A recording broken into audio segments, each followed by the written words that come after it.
Okay, so what is up guys? Now welcome back to our YouTube channel. So in today's video, I will be sharing about my thoughts on how the weekly Bitcoin candle closed and as well as the dollar. Ano na ba nangyayari sa kanilang dalawa, no? So with that being said, kita nyo yung oras, Tuesday na, no?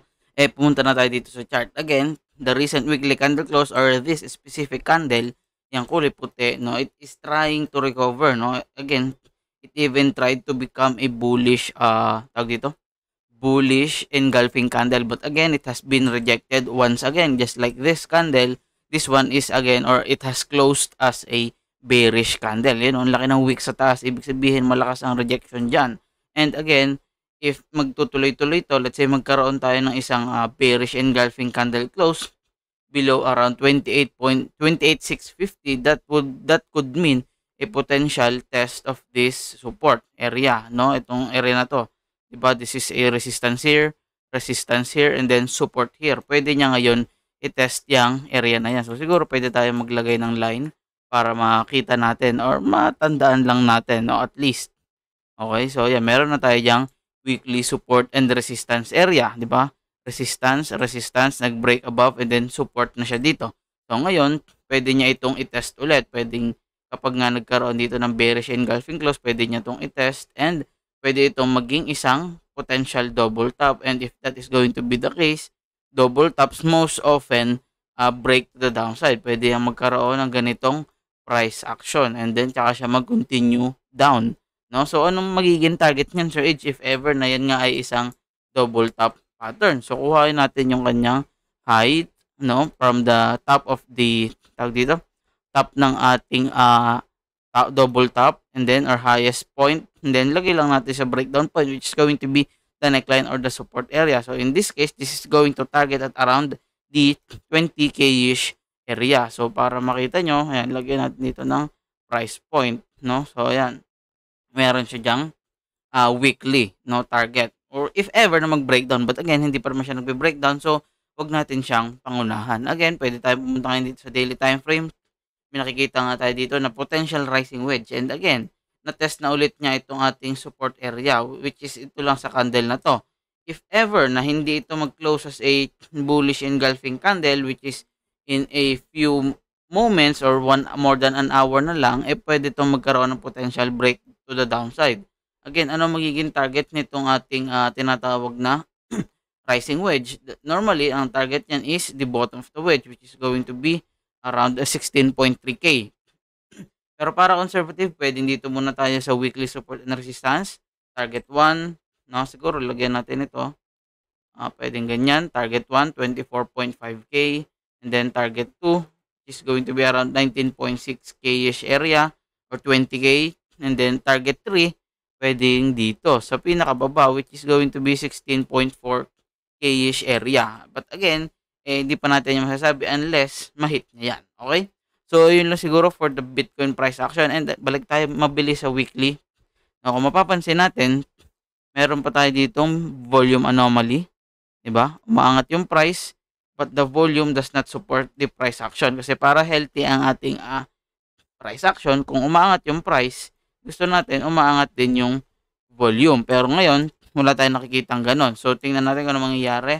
Meron tayo ditong regular bearish divergence. Diba? Meron tayong rising wedge. This could be a fake out. The next area to test is going to be this support area. Pwede ba itong biglang gumanyan at magkaroon ng breakdown at this point? So, that is possible. Okay? Hindi natin inaalis yung ganyang possibility. Meron din tayo ditong bearish divergence. Okay? So, again, nangyari na yun before. So, bakit naman siya hindi ulit mangyayari, di ba? Again, may nabasa ako sa isang libro, sabi nila is, history repeats itself until you learn, no? So, hanggat hindi natututo yung mga traders, lalo na yung mga newbies, so, mauulit at mauulit yung mga patterns, okay? So, ayun lang, no? Lipat tayo dito siguro sa ating DXY. Again, we have mentioned, sorry, we have mentioned that DXY looks like it is inside a potential falling wedge pattern, and it looks like, again, it has been breaking out, no? Or it is currently trying to break out kasi meron pa siyang 14 minutes for it to close the daily candle as of right now. But again, if this is going to close the candle, katulad nung sinabi natin sa recent video, or hindi ko alam kung sa recent video ba o sa recent live, pwede mag-breakout yan, no? Kasi nga nandito na siya sa resistance area, pwede siyang ma-reject diyan and then mag-retest dito, saka siya mag-continue to the upside. Okay, that is very very possible. A healthy price action, that is what I call it. So again, if the dollar is going to make this move, no, pwedeng si Bitcoin ay umangat ng konti and then kapag nag-bounce si DXY or si dollar, pwede nang magtuloy-tuloy din pababa si BTC, no? Pwede siyang gumanyan, pwedeng gumanito siya pag nagpu-pullback si DXY and then tsaka siya biglang bumaba kapag nag-bounce na si dollar, no? So again, that is just a scenario in my head.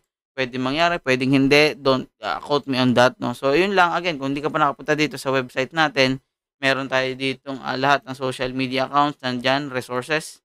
'Di ba? Meron na tayong upload and then punta kayo dito sa ating affiliate links, puwede rin kayo gumawa ng accounts diyan. So, libre lahat 'yan, nasa description box, puntahan niyo na lang. So, siguro question niyo is, sabi mo yung CME chart papakita mo din. So, ito na, 'no? Ito meron tayong panibagong CME gap, 'no, from the weekend. Ito, and then ito. But again, it has already been filled. So, as of right now, the price action is testing this area. Ayan, dito siya sa area na 'to, sa area na 'to. So, pwede siyang maglaro-laro dito for the meantime and then biglang eventually bumagsak. No, again, assuming na magiging resistance area yung ating CME gaps kasi dalawang CME gap na yan, pwede siyang ma-reject. No, again, if you're going to go to the higher time frames, madami pa tayo dito mga CME gap, mga lumang CME gap na until now is hindi pa rin filled. Meron tayong 3.6K, meron tayo dito sa 9.8K, meron tayo dito sa 20K, 29K, 'di ba? Meron sa 34, 36K, meron sa 52, 54K. Ano? Anong bias ko? Sir Rich, alam na namin 'yan. Ulitin ko lang, no? So my bias is for it to fill first the uh, gaps sa ibaba. Okay? Bago siya magtuloy-tuloy pataas. Excuse me.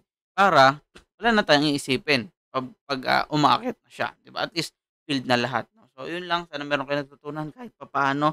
Again, kung hindi pa kayo nakapag-like diyan sa ating video at hindi pa naka-subscribe dito sa channel, eh puwedeng-puwede niyong gawin 'yan ngayon. Maraming maraming salamat. 'Yun lang everyone. Sana meron kayong natutunan. Huwag niyo kalimutang i-share kung kaya niyo. Let's go.